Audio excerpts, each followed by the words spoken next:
political party to support Utpal Parikar. If he is contesting election as an independent candidate, Shivsena also will not find nominees in Pandit. Utpal is going to Pandit. Sir आपने कहा था ये tribute है मनोहर पर्रिकर के लिए, पर हाँ, मनोहर पर्रिकर के मनोहर पर्रिकर से कौन है leader of Goa, इतने बड़े नेता थे गोवा के डेवलपमेंट में उनका योगदान है, बीजेपी बनाने में योगदान है।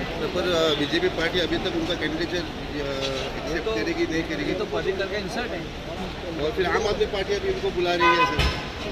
यहाँ वहाँ भागने से अच्छा है उत्पल ने अपना स्टेटस रखना चाहिए, इंडिपेंडेंट लड़िए, सब लोग उनको सपोर्ट करें। सर कल प्रफुल्ल पटेल जी आए थे गोवा में, अभी मेरी उनकी मुलाकात, वो बोल रहे थे कि एनसीपी और शिवसेना एक साथ में लड़ेंगे। 3 बजे प्रेस कॉन्फ्रेंस है, फिर अनाउंस महाविकास आघाड़ी में सिर्फ एक कांग्रेस पार्टनर ही था जो आज गोवा में आपके साथ, बट आप शिवसेना और NCP will go together in Goa. Congress say try चालू है सर अभी भी? नहीं, अभी खत्म।